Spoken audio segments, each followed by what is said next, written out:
ஒரு காட்டுல ஒரு நரி இருந்தது. ஒரு நாள் காலை நேரம் அது தன்னுடைய இருப்பிடத்திலிருந்து வெளியில வந்தது. கொஞ்ச தூரம் நடந்து வந்தது. அப்பதான் அது தன்னோட நிழலை கவனிச்சு பார்த்தா அது ரொம்ப நீளமா பெருசா இருக்குது. காலை நேரத்துல நிழல் அப்படித்தானே இருக்கும். ஆனா அந்த நரிக்கு அந்த விஷயம் தெரியல. தன்னுடைய நீண்ட பெரிய நிழலை பார்த்து ஆச்சரியப்பட்டது. ஆஹா, நாம இவ்வளவு பெருசாவா இருக்கிறோம் அப்படின்னா என்னுடைய காலை சாப்பாட்டுக்கு ஒரு யானை இல்லைன்னா ஒரு ஒட்டகம் கிடைச்சாதான் சரியா இருக்கும் போல இருக்கு அப்படின்னு முடிவு பண்ணிட்டுது. உடனே ஒரு யானை அல்லது ஒட்டகத்தை தேடி அலைஞ்சது, எங்க கிடைக்கும்னு. கிடைக்கவே இல்லை. மத்தியானம் 12 மணி ஆயிட்டுது. பசியோடு அலையுது. இப்ப தன்னோட நிழலை பார்த்தது. அது மத்தியான நிழல் எப்படி இருக்கும், அது ரொம்பவும் குறுகி போய் தெரிஞ்சது. உடனே அந்த நரி என்ன நினைச்சுக்கிட்டு தான் தெரியுமா, காலை ஆகாரம் சாப்பிடாததுனால நம்ம உடம்பு இப்படி அழிச்சு போட்டுதே அப்படின்னு நினைச்சுக்கிட்டு தான். கொஞ்ச நேரம் கழிச்சு மறுபடியும் தன்னுடைய நிழலை பார்க்குது. அது இன்னமும் குறுகி போய் காலடியிலேயே வந்துட்டுது. அதுக்கு பயமா போயிடுது. ஐயோ, இன்னும் கொஞ்ச நேரத்துல நாம இறந்துருவோம் போல இருக்க. இப்ப என்ன செய்யறது? இந்த சமயத்துல ஒரு எறும்பு கிடைச்சா கூட போதும், அதை நம்ம காலை ஆகாரமா நினைச்சு சாப்பிட்டுள்ளாமே அப்படின்னு நினைச்சுதான். நம்முடைய நிழல் கூட நம்மள மாதிரியே தான் அடிக்கடி மாறிக்கிட்டே தான் இருக்குது. அது எப்பவும் ஒரே மாதிரி இருக்கிறது இல்ல. மனிதனுக்கு ஏற்படுகிற தன்முனைப்பு இருக்கு பாருங்க, ஈகோ, அது கூட ஒரு நிழல் மாதிரி தானா. அப்படி நினைக்க ஆரம்பிச்சுட்டா அதனால ஏதும் பிரச்சனை வராதான். தன்முனைப்பை நிழல் போலவே ஏற்றுக்கொள்ளுங்கள் அப்படிங்கிறது பெரியவங்க கருத்து. ஒரு காரியத்தை வெற்றிகரமா நல்ல விதமா செஞ்சு முடிக்கிறோம்னு வச்சுக்கோங்க. அந்த சமயத்துல ஒரு வித நுட்பமான தற்பெருமை நமக்குள்ள உண்டாகுது. இது இயற்கையானது, அதனால இது மேல பற்று வைக்கக்கூடாது. அப்படி வைக்க ஆரம்பிச்சுட்டா அந்த தற்பெருமை ஒரு நிரந்தர விருந்தாளியா நம்ம கிட்ட தங்கிக்கும். நம்ம நிழல் எப்படின்னு பாருங்க, நாம நடக்கும் பொழுது நம்ம பின்னாடியே வரும். தன்முனைப்பையும் அப்படியே நினைச்சுக்குங்க. நிழல் யாருக்கும் எந்த பிரச்சனையையும் உண்டாக்குறது இல்லை. ஆனா அந்த நிழலை கண்டே நாம பயப்பட ஆரம்பிச்சுட்டா நாம எதுலையும் வெற்றி காண முடியாது. நிழலோட சண்டை போடக்கூடாது. அது மாதிரி தன்முனைப்போடவும் நாம சண்டை போட வேண்டியதில்லை. இல்லாத ஒன்றோடு சண்டை போடுறது எப்படின்னா, அது இருட்டோட சண்டை போடுறது மாதிரி. நாம நிழல் கிடையாது. நம்ம கிட்ட இருக்கிற தன்முனைப்பு ஒரு நிழல். நம்ம நிழலையும் நமக்கு சமமா பாக்குறோம் பாருங்க, அங்கதான் சிக்கலே ஆரம்பம். இப்போ நாம நடந்து போய்கிட்டு இருக்கிறோம். நம்ம நிழல் தரையில விழுது. யாரோ ஒருத்தர் நம்ம நிழல் மேல காலை வச்சு நடந்து போறார். உடனே அவர்கிட்ட சண்டைக்கா போறோம், ஏண்டா என் நிழலை மிதிச்ச அப்படின்னு. நமக்கு தெரியும் அது நிழல் தாங்கிறது. அவர் உங்க மேல நடக்கல, உங்களுடைய நிழல் மேலதான் நடக்கிறார். அது மாதிரி உங்க தன்முனைப்பின் மேல யாராவது நடந்தா உங்களை அவமானப்படுத்துறதா நினைக்கிறீங்க. காரணம், நாமளும் நம்ம தன்முனைப்பும் ஒண்ணுங்கிற நினைப்பு தான் காரணம். மற்றபடி வேற ஒண்ணும் கிடையாது. நம்ம நிழல் மேல நடக்கிறவர் நம்மளை காயப்படுத்துறது இல்லை. தன்முனைப்பை வேண்டாத ஒன்னாவும் பார்க்க வேண்டியதில்லை. அது இயற்கை. நிழலை உங்க முன்னாடி வைக்க வேணாம், அது உங்க பின்னாடியே இருக்கட்டும். நிழலின் நிழலாகி விடாதீர்கள், நீங்கள் நீங்களாகவே இருங்கள். இதுதான் சான்றோர் சிந்தனை. ஒரு பேருந்துல ஒரே நெரிசல். ஒருத்தர் பக்கத்துல நின்றுகிட்டு இருந்தவர்கிட்ட ரொம்ப பணிவா விசாரிச்சார், ஏன் சார், நீங்க ஏதாவது பெரிய உத்தியோகத்துல இருக்கிறீங்களா அப்படின்னார். அப்படிலாம் ஒண்ணும் இல்லைங்கன்னார் அவரு. அப்படின்னா வேற ஏதாவது அரசியல்ல பெரிய பதவியில் இருக்கிறீங்களா அப்படின்னு கேட்டார். அதுவும் இல்லைங்கன்னார். சரி, பணமாவது அதிகமா வச்சிருக்கீங்களா அப்படின்னு கேட்டார். அப்படிலாம் ஒன்றும் கிடையாது சார்னார் அவரு. அப்புறம் எதுக்குடா என் காலை மிதிச்சுக்கிட்டு இருக்கிற, இடரா காலை அப்படின்னாராம் இவர்.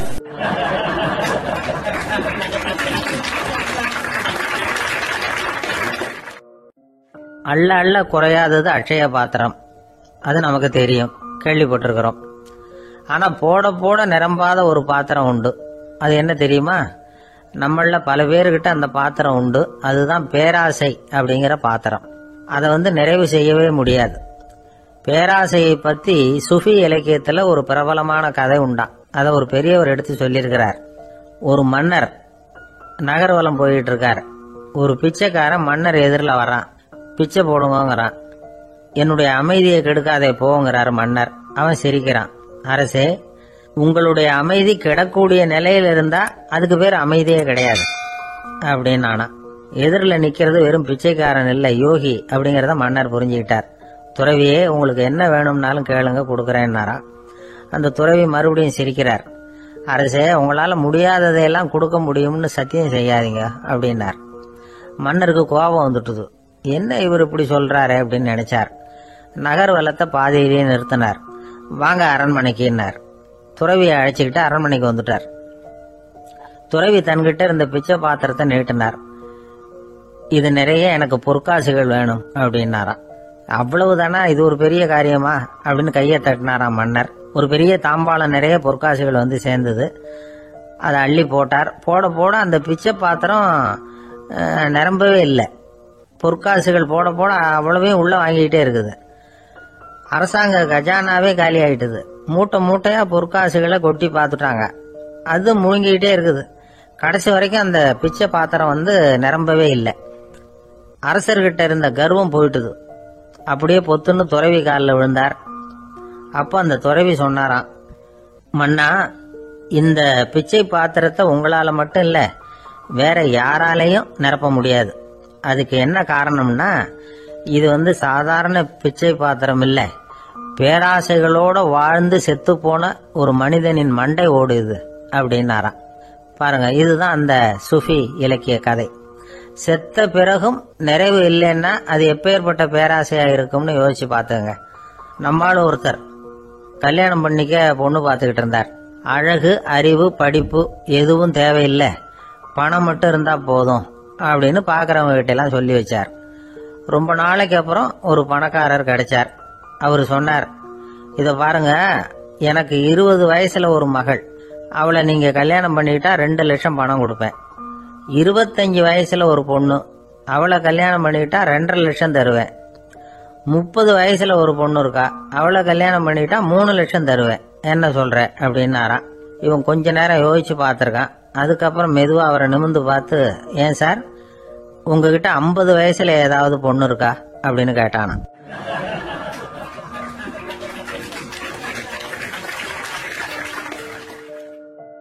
ஒரு மாணவனை பார்த்தேன். என்ன தம்பி படிப்புலாம் எப்படி இருக்குது அப்படின்னு விசாரித்தேன். அவன் ரொம்ப அழுத்துக்கிட்டான். நான் நல்லா தான் சார் படிக்கிறேன், இருந்தாலும் புத்தியில் சரியாக ஏற மாட்டேங்குது சார் அப்படின்னா. சரி, இவனும் நம்ம ரகம்தான் அப்படின்னு சொல்லி முடிவு பண்ணிக்கிட்டோம்.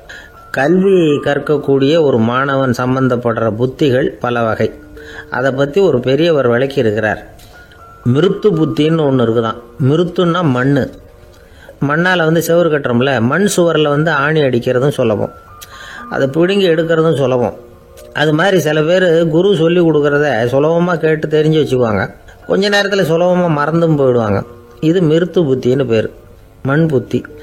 தாரு புத்தின்னு ஒன்று உண்டான். தாருன்னா மரம். அதில் பச்சை மரத்தில் வந்து ஆணி அடிக்கிறது சுலபம், ஆனால் அது எடுக்கிறது கஷ்டம். அது மாதிரி ஆசிரியர்கிட்ட இருந்து கேட்டதை கவனமாக மனசில் பதிய வச்சுக்கிட்டு அதை மறக்காமல் இருக்கிறது தாரு புத்தி. பட்டை மரமாக இருந்தால் அதில் ஆணி அடிக்கிறதும் கஷ்டம், அடிக்கிற ஆணியும் சீக்கிரம் நழுவிடும். அது மாதிரி கேட்குற விஷயம் மனசில் பதியறதும் கஷ்டம். அப்படியே பதிஞ்சாலும் அது நீடிச்சு இருக்கிறதும் கஷ்டம், கொஞ்ச காலத்தில் மறந்துடும். இன்னொரு வகை புத்தி ஒன்று உண்டு, அதுக்கு பேர் சிலா புத்தின்னு பேர். சிலான்னா கல். ஒரு கருங்கல்லில் 4 துளையை போட்டு ஒரு துளையில் வந்து உளிய வச்சு அடித்தா மற்ற துளை வழியாகவும் பிளந்து கல் 2 ஆயிடும். அது மாதிரி சந்தியான இடங்களில் குறிப்பாக ஒரு பொருளை சொன்னால் அதை வச்சுக்கிட்டு மற்றதையும் தெரிஞ்சுக்கிறது, அது சிலா புத்தின்னு பேர். வேணு புத்தின்னா என்ன தெரியுமா? வேணுன்னா மூங்கில். மூங்கில் கணுவில் ஒரு பக்கம் உளிய வச்சு அடித்தா 2 பக்கமும் பிளந்துடும். அது மாதிரி ஒரு செய்தியை கேட்டுக்கிட்டு இருக்கிறப்பவே அதோட முன்பின் தொடர்களையும் தெரிஞ்சுக்கணும், அது வேணு புத்தி. தைல புத்தின்னு ஒன்று உண்டு. தைலம்ங்கிறது எண்ணெய். தண்ணியில் ஒரு துளி எண்ணெயை விட்டால் அது தண்ணி பூரா பரவி போடுதில்ல, அது இப்படி பரவுறது மாதிரி ஆசிரியர் சுருக்கமாக ஒரு கருத்தை சொன்னால் அதை வச்சுக்கிட்டு பூரா விஷயங்களையும் தெரிஞ்சுக்கணும், அது தைல புத்தி. கற்பூர புத்தின்னு ஒன்று கேள்விப்பட்டிருக்கோம். அது எப்படின்னா, கற்பூரம் வந்து தீ பட்ட உடனே பிடிச்சிக்கும். ஆசிரியர் சொன்ன உடனே நுண்ணறிவோட பாடங்களை புரிஞ்சுக்கிறது இந்த வகை புத்தி. கரி புத்தின்னு ஒன்று. அது எப்படின்னா, கரியில் நெருப்பை வச்சு விசிறிய பிறகு அதுக்கப்புறம் அது கறி நெருப்பாகும். அது மாதிரி காலம்பரை சாயந்தர வேலைகளில் ஆசிரியர் வந்து பாடம் சொல்லி கொடுப்பார், அதை கொண்டு புரிஞ்சுக்கிறது இந்த வகை. கதலித்தண்டு புத்தின்னு ஒன்று சொல்லுவாங்க. கதலிங்கிறது வாழை மரம். வாழைத்தண்டில் தீ வைக்கிறது எவ்வளவு சிரமமோ அவ்வளவு சிரமத்தோட கல்வி கற்கிறது கதலித்தண்டு புத்தி. இதை தவிர இன்னும் சில வகையான மாணவர்களை கூட அடையாளம் காட்டுறாங்க. ஆசிரியர் சொன்னதில் நல்லது மட்டும் எடுத்துக்கிறவன் அன்னம். ஆசிரியர் கிடைச்ச இடத்துல பாடத்தை கேட்டுக்கிட்டு பிறகு தனியாக உட்காந்து சிந்திக்கிறவன் பசு. பசுமாடு அப்படி தானே, புல் கண்ட இடத்துல மேயும், அதுக்கப்புறம் நிதானமாக அசை போட்டுக்கும். ஆசிரியர் சொன்னதை தவிர வேறு எதையும் சொல்ல முடியாதவன் கிளி. பல இடங்களில் பாடங்கள் கேட்டு கடைசியில் ஒன்றும் புரியாமல் போகிறவன் ஆடு. ஆடு ஒரு செடியில் வயிறார மேயாது, ஒரே செடியில் இக்கரைக்கு அக்கறை பச்சைன்னா அங்கேயும் இங்கேயும் அலைஞ்சிக்கிட்டே இருக்கும். சில பேருக்கு எருமைன்னு பேர். எருமை எப்படின்னா குளத்து நீரை கலக்கி தான் குடிக்கும். அது மாதிரி ஆசிரியர் மனசை நோக செய்து பயில்கிற மாணவர்கள்லாம் இந்த ரகம்.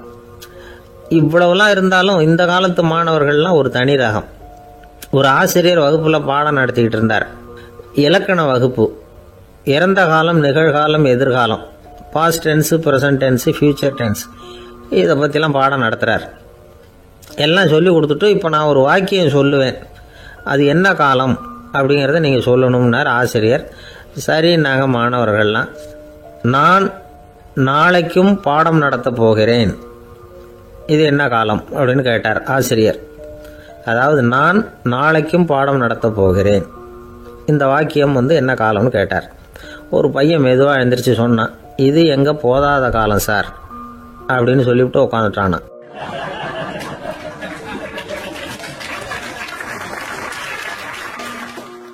ஒரு பள்ளிக்கூடம், அதில் வசதியான வீட்டுக்குள்ள ஒருத்தன் படிச்சுக்கிட்டு இருந்தான். இன்னொரு ஏழை பையனும் அங்கே படிச்சுக்கிட்டு இருக்கிறான். இவங்க 2 பேரும் ஒரே தெருவில் தான் இருக்கிறாங்க. பணக்கார வீட்டு பையன் பங்களாவில் இருந்தான். அவனுக்கு வேலை செய்யறதுக்காக சில வேலை ஆட்கள் உண்டு. அதனால அவன் நல்லா சாப்பிடுவான், தூங்குவான், ஏதோ வரணுமேங்கிறதுக்காக பள்ளிக்கூடத்துக்கு வருவான், போவான், அவ்வளவுதான். இந்த ஏழை பையன் இருக்கானே, அவன் அப்படி இல்லை.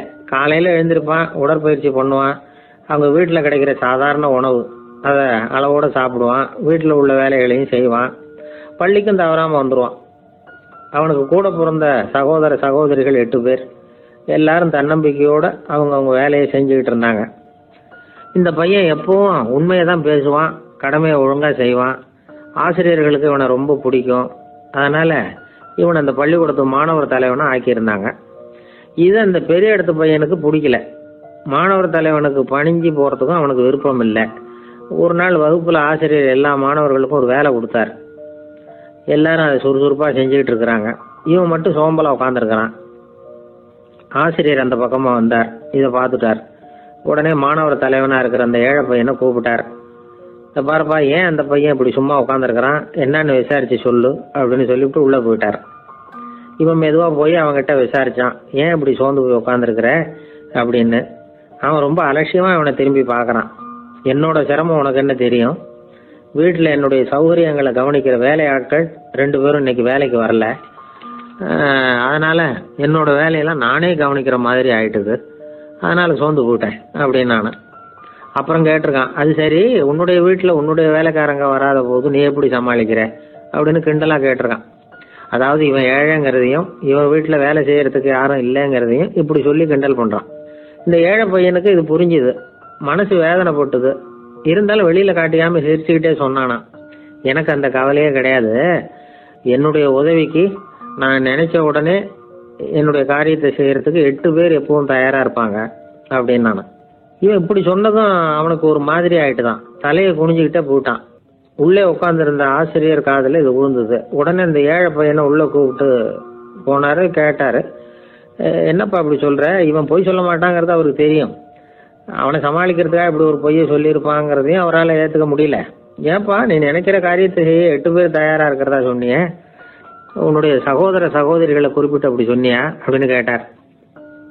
இல்லைங்க ஐயா, நான் அவங்கள குறிப்பிட்டு அப்படி சொல்லலைன்னா. அப்படின்னா பொய் சொன்னியா, இந்த சின்ன விஷயத்துக்கு அப்படி பொய் சொல்லலாமான்னார். ஐயா நான் பொய்யும் சொல்லலைன்னா. இவன் அப்படின்னா நீ சொன்னதுக்கு என்ன அர்த்தம்னார். இப்போ அந்த பையன் சொல்றான், ஐயா நான் நினைக்கிறத செய்து முடிக்க என் கூட இருக்கிற அந்த 8 பேர் யாருன்னா 2 காலு 2 கை, வாய், மூக்கு, கண்ணு, காது, ஆக மொத்தம் 8. இவங்க தான் இந்த வேலை ஆட்கள். நான் சொல்றதை செய்யறதுக்கு, நான் சொல்றதை கேட்கறதுக்கும் செய்யறதுக்கும் அவங்க எப்பவும் தயாரா இருக்காங்க. அந்த அளவுக்கு என்னுடைய பயிற்சிகள், பழக்க வழக்கங்கள் மூலமா அவங்கள நல்ல நிலைமையில வச்சிருக்கிறேன் அப்படின்னா. இந்த கதையை சுவாமி சின்மயானந்தர் சொல்றது வழக்கம். இயற்கை நமக்கு கொடுத்திருக்கிற வேலை ஆட்கள் இந்த 8. இவங்களை நல்ல முறையில வச்சிருந்து வேலை வாங்க வேண்டியது நம்முடைய கடமை. அந்த கடமையை ஒழுங்கா செஞ்சுக்கிட்டு வந்தா வாழ்க்கையில வெற்றி நிச்சயம், இல்லைன்னா குழப்பம்தான். புத்தி சரியா இல்லைன்னா இந்த வேலையாட்கள் நாம சொல்றத கேட்க மாட்டாங்க. ஒருத்தன் குடி போதையில தள்ளாடி தள்ளாடி போய் ஒரு மரத்துல முட்டிக்கிட்டானா. தலையில கட்டு போட்டுக்கிட்டு மறுநாள் வந்திருக்கான். ஏன்டா இப்படி பண்றேன்னு கேட்டிருக்காங்க. நான் ஒதுங்கி போன்னு தான் சொன்னேன், அது கேட்கல அப்படின்றான். எது கேட்கல? உன்னோட காலா அப்படின்னு கேட்டிருக்காங்க. இல்லைங்க, அந்த மரம் அப்படின்னு நானா.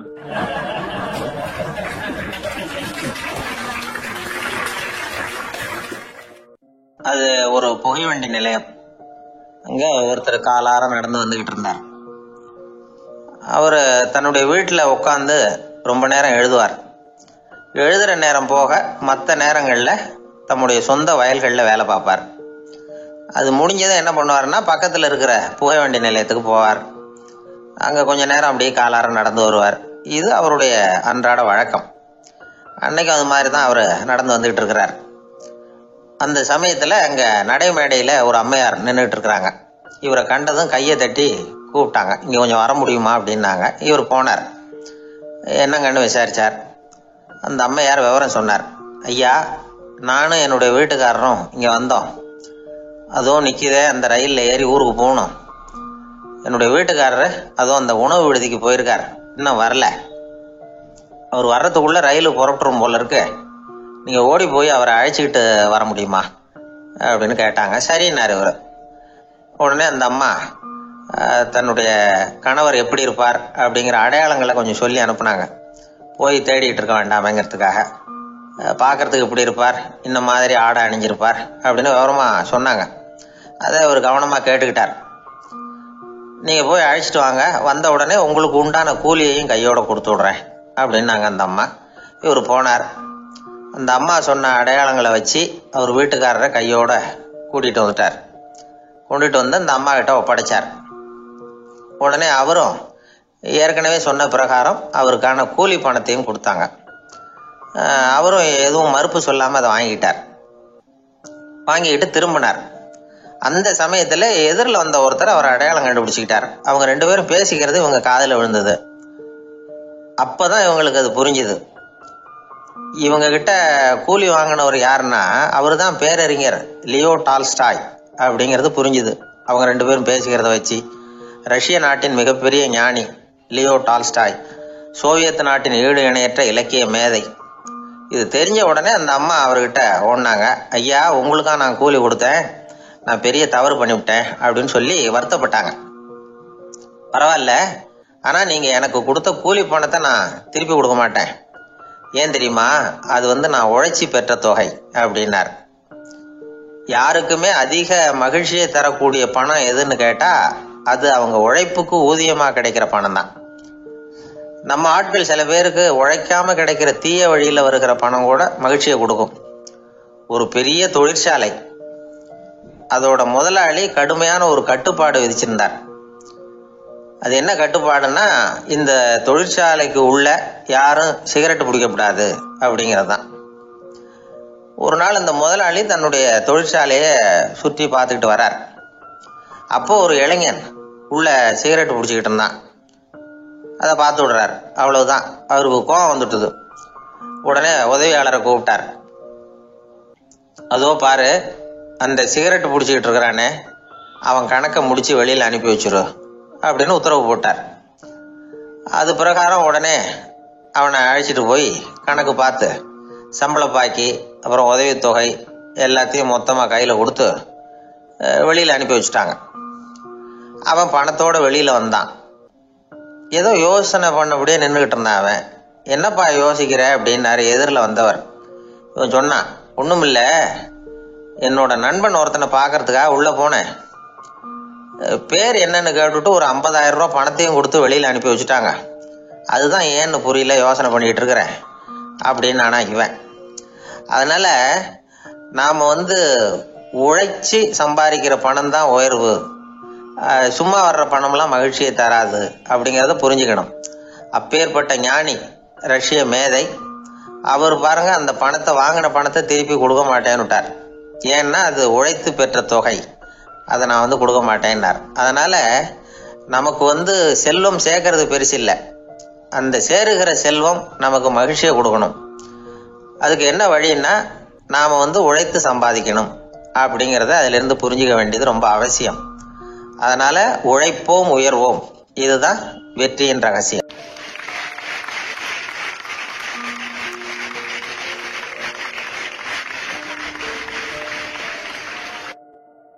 ஒரு விவசாயி விதைக்கிறதுக்காக வயல்வெளி பக்கம் போறார். விதைகளை அள்ளி வீசினார். அப்ப என்ன ஆச்சுன்னா, சில விதைகள் பாதை ஓரத்துல விழுந்தது, சில விதைகள் முள் செடிகள் மண்டி இருந்த புதருக்கு இடையில விழுந்தது, சில விதைகள் நல்ல நிலத்துல விழுந்தது. பாதை ஓரத்துல விழுந்த விதை என்ன ஆச்சுன்னா, அதெல்லாம் பறவைகள் கண்ணில் போட்டுவிட்டது. உடனே உட்காந்து கொத்தி தின்னுட்டு போட்டுது. அதிகமா மண் இல்லாத பாறை பகுதியில் விழுந்த விதையெல்லாம் லேசா வேர் விட்டு முளைக்க ஆரம்பிச்சுது. அதுக்கப்புறம் வேர் கீழேயும் ஆழமா போக முடியல, மேலேயும் சூரிய வெப்பம் அதிகம் தாங்க முடியல, எல்லாம் காஞ்சி கருகி போட்டுது. புதர் பகுதியில் சில விதைகள் விழுந்தது இல்லையா, முள் செடிகள் காடாக மண்டி போயிருந்தது. அதனால முளைச்சி வர்ற செடிக்கு நெருக்கடி அதிகமாக போட்டுது, சரியா வளர முடியல, விளைச்சலும் சரியா இல்லை. நல்ல நிலத்துல விழுந்த விதைகள் மட்டும் நல்லா முளைச்சிது, நல்லா வளர்ந்தது, விளைச்சலும் பிரமாதமா இருந்தது. இந்த கதையை சொல்லிவிட்டு கேட்க செவியுள்ளோர் கேட்கட்டும் அப்படிங்கிறார் இயேசு பெருமான். ஆமா, இயேசு கடலில் நின்ற படகு ஒண்ணுல உட்கார்ந்துருக்கிறார். கடற்கரையில ஏராளமான மக்கள் உட்கார்ந்துருக்கிறாங்க. அந்த சமயத்துல தான் இயேசு ஓமைகள் மூலமா மக்களுக்கு பல உண்மைகளை சொல்லிட்டு இருக்கிறார். மக்கள் அந்த கதையை கேட்டுட்டு ஒன்னும் புரியாம முழிக்கிறாங்க. அதை கவனித்த இயேசு அந்த ஓமையை விளக்க ஆரம்பிச்சார். இதுல அந்த விதைக்கிறவர் தான் இறைவன். அவருடைய வார்த்தைகளை விதைக்கிறார். அந்த வார்த்தைகளை கேட்கிற மக்கள் அந்த விழுந்த விதைகள் மாதிரி 4 வகையானவர்கள். சில பேர் பாதை ஓரத்தில் விழுந்த விதைகள் மாதிரி. இறைவன் வார்த்தைகளை அவங்க கேட்குறாங்க, ஆனால் தீய எண்ணங்கள் செய்கைகள் மூலமா விதைக்கப்பட்ட வார்த்தைகள் அழிஞ்சு போடுது. இறைவன் வார்த்தைகளை கேட்ட உடனே மகிழ்ந்து போய் உடனே சில பேர் அதை ஏத்துக்கிறாங்க. இவங்கெல்லாம் அந்த பாறை பகுதியில் விழுந்த விதைகள் மாதிரி. அதனால இவங்கெல்லாம் வேறு இல்லாதவங்க, கொஞ்ச காலத்துக்கு இறை வார்த்தைகளுக்கு கீழ்ப்படிந்து நடப்பாங்க. அதனால ஏதாவது இடைஞ்சல் ஏற்பட்டா உடனே தடுமாறுவாங்க, தங்கள்கிட்ட இருக்கிற நல்ல பண்புகளை விட்டுட்டு பாவ வழிகளுக்கு போயிடுவாங்க. முள் செடிகளுக்கு இடையில விழுந்த விதைகள் மாதிரி உள்ளவங்க யாருன்னா, இவங்களுக்கு உலக கவலை உண்டு, செல்வத்தின் மீது மயக்கம் உடையவர்கள். உலக ஆசைகள் இவங்களுக்குள்ள பூந்துடுறதுனால அங்க இருக்கிற நல்ல பண்புகள் மறைஞ்சு போயிடுது. அதனால அவங்களும் உபயோகம் இல்லாதவங்களா ஆயிடுறாங்க. நல்ல மனிதர்கள் நல்ல நிலத்துல விழுந்த விதைகளுக்கு ஒப்பானவர்கள். இவங்க இறை வார்த்தையை கேட்கறாங்க, அதை ஏத்துக்கிறாங்க, அவங்களும் நல்லபடியா வாழுறாங்க, அடுத்தவங்களுக்கும் உபயோகமா இருப்பாங்க. இதுதான் இயேசு சொன்ன விளக்கம். நல்ல வார்த்தைகளை கேளுங்கள், நல்ல வார்த்தைகளை ஏற்றுக்கொள்ளுங்கள், அடுத்தவங்களுக்கு உபயோகமா இருங்க. இதுதான் பெரியவங்கள்லாம் நமக்கு சொல்லுகிற உபதேசம். ஒரு அப்பா தன்னுடைய மகனுக்கு உபதேசம் பண்ணார். இத பாருப்பா, நல்ல வார்த்தைகளை கேட்கணும், எப்போதுமே மகன் அப்பா பேச்ச கேட்கறது நல்லது அப்படின்னாராம். நீ ஏதாவது ஒரு தப்பு பண்ணா என் தலையில ஒரு முடி நரைச்சி வெள்ளையா போடும்பா, நீ செய்யற ஒவ்வொரு தப்புக்கும் என் தலையில ஒவ்வொரு முடி வெள்ளையாயிடும் அப்படின்னாராம். பையன் யோசிச்சான், அப்பா இப்பதான் எனக்கு புரியுது, தாத்தாவோட தலைமுடி பூராவும் வெள்ளையா இருக்கிறதுக்கு என்ன காரணம்ங்கிறது எனக்கு இப்பதான் புரியுது அப்படின்னானா.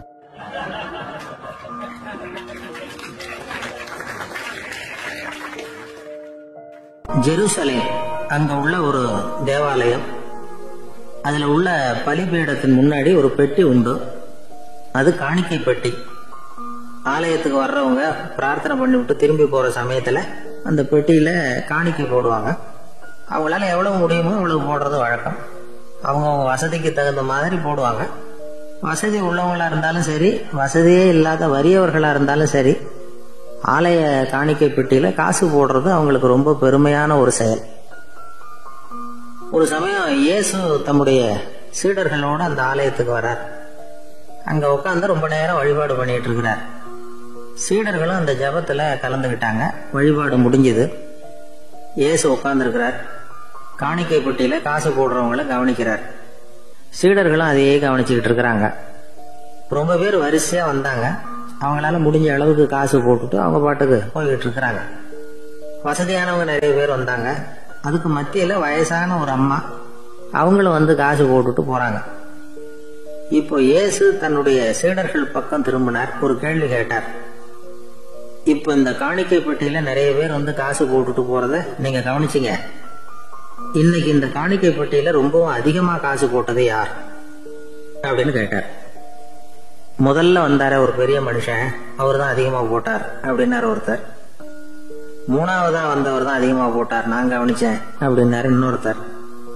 இப்படி ஆளுக்கு ஒரு விதமா சொல்றாங்க.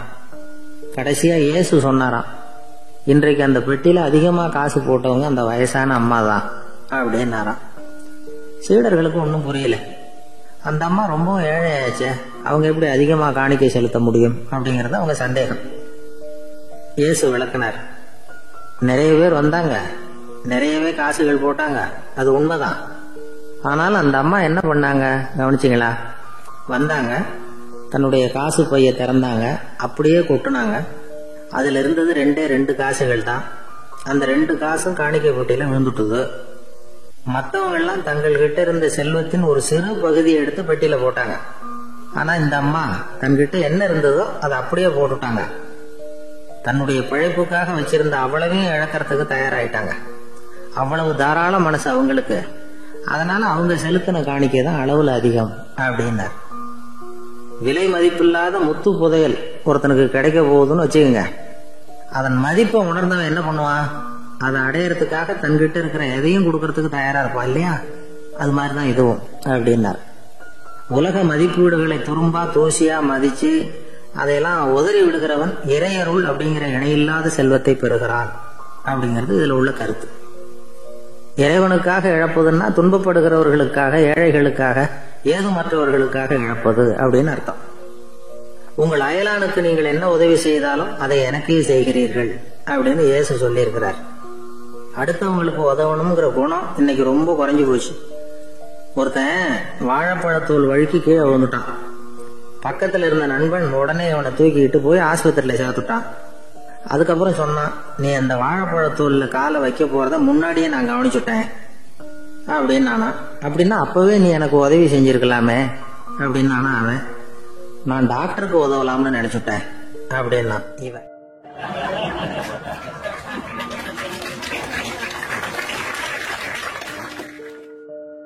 சில பேர் ஆளை பார்த்தா 60 வயசு மாதிரி தோணும். உண்மையான வயசு என்னன்னு பார்த்தா 40 அல்லது 45 சில பேரை பார்க்கறதுக்கு 45 மாதிரி தெரியும், உண்மையிலேயே 65 தாண்டி இருப்பாங்க. ஒரு மனிதனுக்கு 2 வகையான வயது உண்டுங்கிறார் ஓஷோ. அதாவது உடம்புக்குன்னு ஒரு வயசு, மனசுக்குன்னு ஒரு வயசு. முதல் உலக மகாயுத்தம் நடந்தது இல்லையா, அது முடிஞ்சதுக்கு அப்புறம் முதல் தடவையா மனிதனின் மூளை வளர்ச்சியை பத்தி மனநல வைத்தியர்கள் ஒரு கணக்கெடுப்பு சோதனை நடத்தினாங்களாம். அது வரைக்கும் மனிதனுக்கு 2 வகையான வயது உண்டுன்னு யாரும் சிந்திச்சதே இல்லையா. அந்த உலக மகாயுத்தம் முடிஞ்சதுக்கு அப்புறம் மனிதனுடைய சராசரி மனதின் வயதை கணக்கிட்டு பார்க்கும் பொழுது அவங்களுக்குலாம் ரொம்ப அதிர்ச்சியா இருந்துதான். ஏன்னா அது ரொம்ப பின்தங்கிய நிலையில இருந்திருக்கு, வளர்ச்சி அடையாத நிலையில இருந்திருக்கு.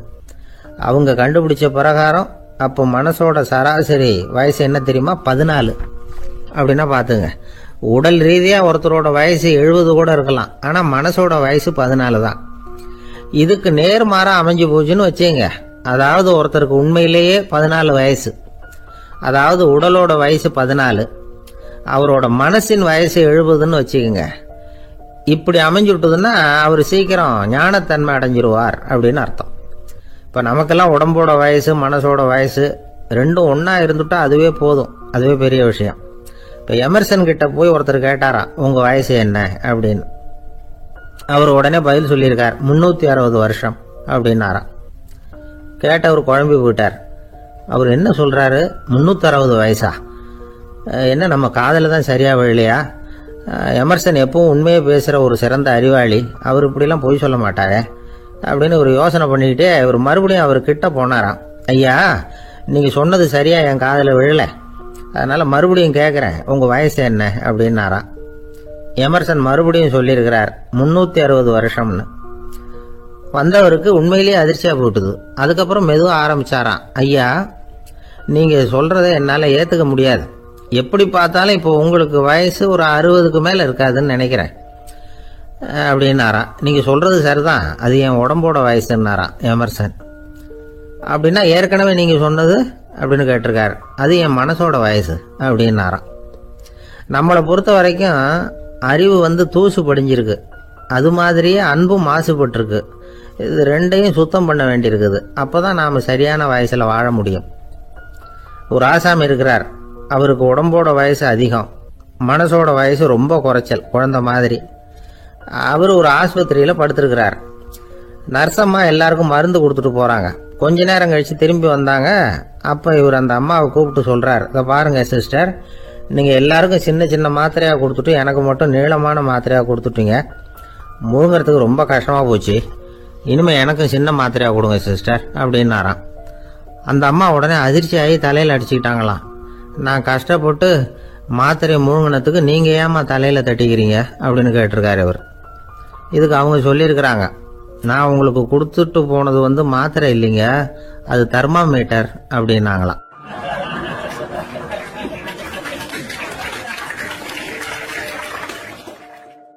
அந்த ஆளை கண்டா ஏன் இப்படி முகத்தை திருப்பிக்கிட்டு வர்றீங்க அப்படின்னு கேட்டார் ஒருத்தர் நண்பர்கிட்ட. எலெக்ஷனில் அவன் எதிர்த்து நின்னவன் சார், என்ன அவங்ககிட்ட நமக்கு என்ன பேச்சுவார்த்தை அப்படின்னாராம் ரொம்ப கோபமா இவர். சரி, அந்த ஆள் யாருன்னு கேட்டேன். என் கூட பிறந்த தம்பி தான் சார் அப்படின்னார் அந்த கோபம் குறையாமல். அதாவது நம்ம ஊர் நிலவரம் இப்படி, அதாவது அண்ணனும் தம்பியும் எதிர்த்து நிற்பாங்க தேர்தலில், ஒருத்தர் கண்டா பேசிக்கிறது இல்லை. ஆனால் இங்கிலாந்தில் எப்படி தெரியுமா, அங்கே ஒரே மேடையில் போட்டி போடுற 2 வேட்பாளர்களும் பேசுவாங்களாம், பட்டிமன்றம் மாதிரி. ஒருத்தர் முதல்ல எழுந்திருப்பார், நான் இந்த தேர்தலில் வெற்றி பெற்றால் என்னென்ன செய்வேன் அப்படின்னு சொல்லிவிட்டு உட்காருவார். அதுக்கப்புறம் அடுத்தவர் எழுந்திருப்பார், அவர் சொல்லுவார், நான் வெற்றி பெற்றா இந்த மக்களுக்கு என்னென்ன செய்வேன், இந்த நாட்டுக்கு என்னென்ன செய்வேன் அப்படிங்கிறத சொல்லிவிட்டு உட்காருவார். 2 பேரும் ஒரே மேடையில் பேசுவாங்க. மக்கள் 2 பேர் பேச்சையும் கேட்டுக்கிட்டு ஒரு முடிவுக்கு வருவாங்க. இதுதான் அங்கே உள்ள பழக்கம். இங்கே அப்படி இல்லை. இங்கே ஒருத்தர் பார்த்தா முகத்தை திருப்பிக்கிறது. ஒரு தடவை இது மாதிரி ஒரு கூட்டம் நடந்துகிட்டு இருக்கு அங்கே வெளிநாட்டில் தான். நேரத்துக்கு சரியாக ஒரு வேட்பாளர் சேரல. இது இங்கிலாந்தில் நடந்த நிகழ்ச்சி. அப்புறம் என்ன ஆச்சுன்னா, ஒருத்தர் வந்துட்டாரு, இன்னொருத்தர் சேரல. அப்புறம் உடனே அந்த ஒருத்தர் வந்தவர் பேச ஆரம்பிச்சிட்டார். அதாவது அந்த இன்னொருத்தர் சார்பாகவே பேசிட்டாராம். அதாவது அவர் வரல, நான் அவர் சார்பாக நான் பேசிடுறேன். அதாவது அவர் ஜெயிச்சுட்டா அவர் என்னென்ன செய்வார் இந்த நாட்டுக்கு அப்படின்னு சொல்லி அவர் பக்கத்தில் உள்ள நியாயத்தை எடுத்து இவரே சொல்லிட்டாராம். இப்படிலாம் அங்கே நடந்துதான். இது எப்பேற்பட்ட தேர்தல் பண்பாடு பாருங்க. அதனால இன்னொரு விஷயம், இப்போ இங்கிலாந்துல எல்லாம் ஓட்டு கேட்கறப்ப வெற்றியா தோல்வியாங்கிறத ஓரளவுக்கு யூகிச்சுடலாமா. இப்போ ஒரு வேட்பாளர் ஒரு வீட்டுக்கு முன்னாடி போய் நின்று எனக்கு ஓட்டு போடுங்கன்னு கேட்குறாருன்னு வச்சுங்களேன், அதுக்கு என்ன பார்த்து செய்கிறோம், போயிட்டு வாங்க அப்படின்னு சில வீடுகளில் வாசலில் நின்னே சொல்லி அனுப்பிச்சிருவாங்களாம்.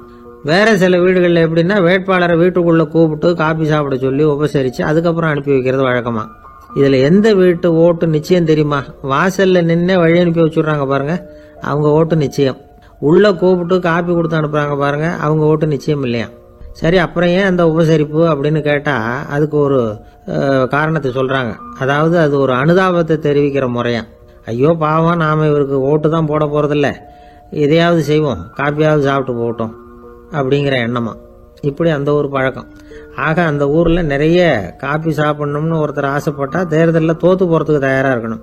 ஒரு சமயம் ஒரு ஊர்ல தேர்தல் நடந்துதான். ஒரு தொகுதியில நின்று தோத்து போன ஒருத்தர் கையில ஒரு துப்பாக்கியோட ஊருக்குள்ள சுத்திக்கிட்டு இருந்தாராம். ஒரு போலீஸ்காரர் அவரை பார்த்துட்டு சந்தேகப்பட்டிருக்கார்.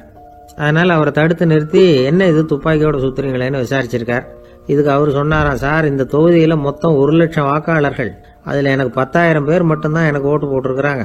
அப்படின்னா எனக்கு வேண்டாதவங்க இந்த தொகுதியில 90,000 பேர் இருக்கிறாங்கன்னு அர்த்தம். இப்படி ஒரு சூழ்நிலையில நான் என்னுடைய பாதுகாப்புக்கு ஆயுதம் இல்லாம நடமாடலாமா அப்படின்னு கேட்டாராம்.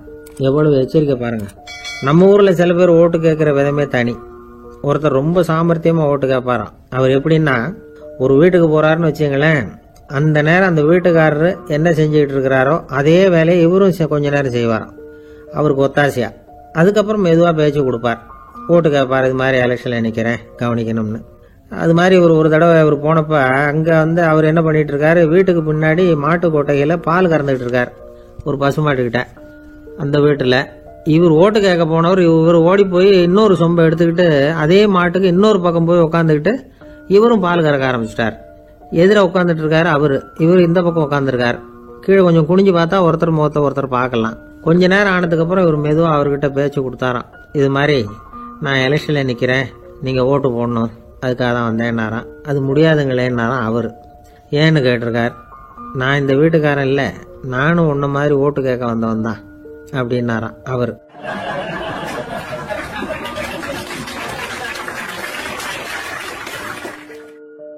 ஒரு விவசாயி விதைக்கிறதுக்காக வயல்வெளி பக்கம் போறார்.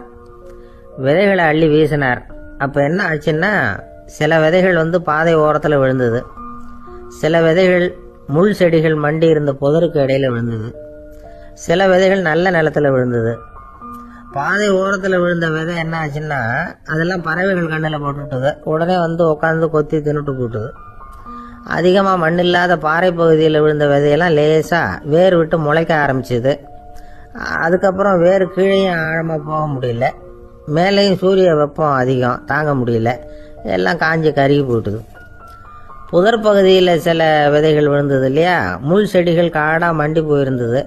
அதனால முளைச்சி வர்ற செடிக்கு நெருக்கடி அதிகமாக போட்டுது, சரியா வளர முடியல, விளைச்சலும் சரியா இல்லை. நல்ல நிலத்துல விழுந்த விதைகள் மட்டும் நல்லா முளைச்சிது, நல்லா வளர்ந்தது, விளைச்சலும் பிரமாதமா இருந்தது. இந்த கதையை சொல்லிவிட்டு கேட்க செவியுள்ளோர் கேட்கட்டும் அப்படிங்கிறார் இயேசு பெருமான். ஆமா, இயேசு கடலில் நின்ற படகு ஒண்ணுல உட்கார்ந்துருக்கிறார்.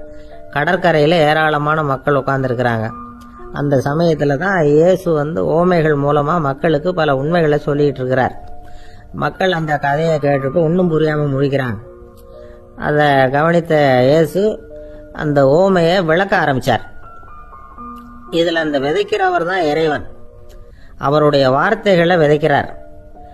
அந்த வார்த்தைகளை கேட்கிற மக்கள் அந்த விழுந்த விதைகள் மாதிரி 4 வகையானவர்கள். சில பேர் பாதை ஓரத்தில் விழுந்த விதைகள் மாதிரி இறைவன் வார்த்தைகளை அவங்க கேட்குறாங்க. ஆனால் தீய எண்ணங்கள் செய்கைகள் மூலமா விதைக்கப்பட்ட வார்த்தைகள் அழிஞ்சு போடுது. இறைவன் வார்த்தைகளை கேட்ட உடனே மகிழ்ந்து போய் உடனே சில பேர் அதை ஏத்துக்கிறாங்க. இவங்கெல்லாம் அந்த பாறை பகுதியில் விழுந்த விதைகள் மாதிரி. அதனால இவங்கெல்லாம் வேறு இல்லாதவங்க, கொஞ்ச காலத்துக்கு இறை வார்த்தைகளுக்கு கீழ்ப்படிந்து நடப்பாங்க. அதனால ஏதாவது இடைஞ்சல் ஏற்பட்டா உடனே தடுமாறுவாங்க. தங்கள்கிட்ட இருக்கிற நல்ல பண்புகளை விட்டுட்டு பாவ வழிகளுக்கு போயிடுவாங்க. முள் செடிகளுக்கு இடையில விழுந்த விதைகள் மாதிரி உள்ளவங்க யாருன்னா, இவங்களுக்கு உலக கவலை உண்டு, செல்வத்தின் மீது மயக்கம் உடையவர்கள். உலக ஆசைகள் இவங்களுக்குள்ள பூந்துடுறதுனால அங்க இருக்கிற நல்ல பண்புகள் மறைஞ்சு போயிடுது. அதனால அவங்களும் உபயோகம் இல்லாதவங்களா ஆயிடுறாங்க. நல்ல மனிதர்கள் நல்ல நிலத்துல விழுந்த விதைகளுக்கு ஒப்பானவர்கள். இவங்க இறை வார்த்தையை கேட்கறாங்க, அதை ஏத்துக்கிறாங்க, அவங்களும் நல்லபடியா வாழுறாங்க, அடுத்தவங்களுக்கும் உபயோகமா இருப்பாங்க. இதுதான் இயேசு சொன்ன விளக்கம். நல்ல வார்த்தைகளை கேளுங்கள், நல்ல வார்த்தைகளை ஏற்றுக்கொள்ளுங்கள், அடுத்தவங்களுக்கு உபயோகமா இருங்க. இதுதான் பெரியவங்கள்லாம் நமக்கு சொல்லுகிற உபதேசம். ஒரு அப்பா தன்னுடைய மகனுக்கு உபதேசம் பண்ணார். இந்த பாருப்பா, நல்ல வார்த்தைகளை கேட்கணும், எப்போதுமே மகன் அப்பா பேச்ச கேட்கறது நல்லது அப்படின்னாராம். நீ ஏதாவது ஒரு தப்பு பண்ணா என் தலையில ஒரு முடி நரைச்சி வெள்ளையா போடும்பா, நீ செய்யற ஒவ்வொரு தப்புக்கும் என் தலையில ஒவ்வொரு முடி வெள்ளையாயிடும் அப்படின்னாராம். பையன் யோசிச்சான், அப்பா இப்பதான் எனக்கு புரியுது, தாத்தாவோட தலைமுடி பூராவும் வெள்ளையா இருக்கிறதுக்கு என்ன காரணம்ங்கிறது எனக்கு இப்பதான் புரியுது அப்படின்னானா.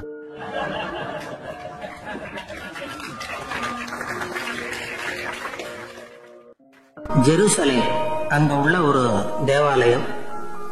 அதுல உள்ள பலிபீடத்தின் முன்னாடி ஒரு பெட்டி உண்டு. அது காணிக்கை பெட்டி.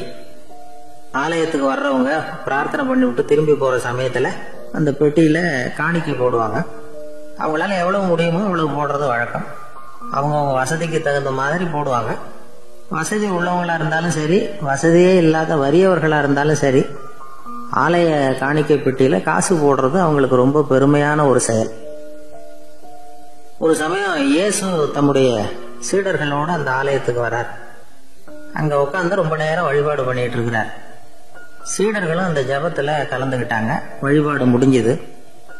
இயேசு உட்கார்ந்து இருக்கிறார். காணிக்கை பெட்டியில காசு போடுறவங்களை கவனிக்கிறார். சீடர்களும் அதையே கவனிச்சுக்கிட்டு இருக்கிறாங்க. ரொம்ப பேர் வரிசையா வந்தாங்க. அவங்களால முடிஞ்ச அளவுக்கு காசு போட்டுட்டு அவங்க பாட்டுக்கு போய்கிட்டு இருக்கிறாங்க. வசதியானவங்க நிறைய பேர் வந்தாங்க. அதுக்கு மத்தியில வயசான ஒரு அம்மா, அவங்களும் காசு போட்டுட்டு போறாங்க. இப்போ இயேசு தன்னுடைய சீடர்கள் பக்கம் திரும்பினார். ஒரு கேள்வி கேட்டார். இப்ப இந்த காணிக்கை பெட்டியில நிறைய பேர் வந்து காசு போட்டுட்டு போறத நீங்க கவனிச்சீங்க. இன்னைக்கு இந்த காணிக்கை பெட்டியில ரொம்பவும் அதிகமா காசு போட்டது யார் அப்படின்னு கேட்டார். முதல்ல வந்தார ஒரு பெரிய மனுஷன், அவர் தான் அதிகமா போட்டார் அப்படின்னாரு ஒருத்தர்.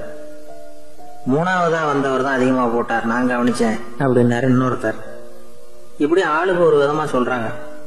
கடைசியா இயேசு சொன்னாராம், இன்றைக்கு அந்த பெட்டியில அதிகமா காசு போட்டவங்க அந்த வயசான அம்மா தான் அப்படின்னாராம். சீடர்களுக்கு ஒன்றும் புரியல. அந்த அம்மா ரொம்ப ஏழையாச்சே, அவங்க எப்படி அதிகமா காணிக்கை செலுத்த முடியும் அப்படிங்கறது அவங்க சந்தேகம்.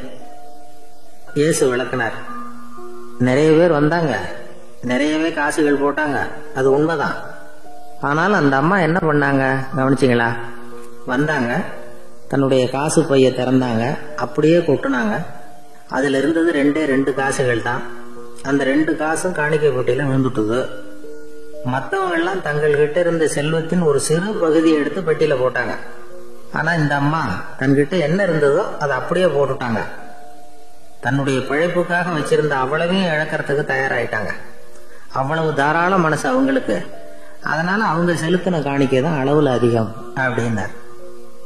விலை மதிப்பில்லாத முத்து புதையல் ஒருத்தனுக்கு கிடைக்க போகுதுன்னு வச்சுக்கோங்க. அதன் மதிப்பை உணர்ந்தவன் என்ன பண்ணுவான்? அதை அடையறதுக்காக தன்கிட்ட இருக்கிற எதையும் கொடுக்கறதுக்கு தயாரா இருப்பான் இல்லையா? அது மாதிரிதான் இதுவும் அப்படின்னார். உலக மதிப்பீடுகளை துரும்பா தூசியா மதிச்சு அதையெல்லாம் உதறி விடுகிறவன் இறையருள் அப்படிங்கிற இணையில்லாத செல்வத்தை பெறுகிறான் அப்படிங்கிறது இதுல உள்ள கருத்து. இறைவனுக்காக இழப்பதுன்னா துன்பப்படுகிறவர்களுக்காக, ஏழைகளுக்காக, ஏதுமற்றவர்களுக்காக இழப்பது அப்படின்னு அர்த்தம். உங்கள் அயலானுக்கு நீங்கள் என்ன உதவி செய்தாலும் அதை எனக்கே செய்கிறீர்கள் அப்படின்னு இயேசு சொல்லியிருக்கிறார். அடுத்தவங்களுக்கு உதவணுங்கிற குணம் இன்னைக்கு ரொம்ப குறைஞ்சு போச்சு. ஒருத்தன் வாழைப்பழத்தோல் வழுக்கி கீழே விழுந்துட்டான். பக்கத்துல இருந்த நண்பன் உடனே அவனை தூக்கிக்கிட்டு போய் ஆஸ்பத்திரியில சேர்த்துட்டான். அதுக்கப்புறம் சொன்னான், நீ அந்த வாழைப்பழத்தோல்ல காலை வைக்க போறத முன்னாடியே நான் கவனிச்சுட்டேன் அப்படின்னு. அப்படின்னா அப்பவே நீ எனக்கு உதவி செஞ்சிருக்கலாமே அப்படின்னு அவன். நான் டாக்டருக்கு உதவலாம்னு நினைச்சுட்டேன் அப்படின்னா இவன்.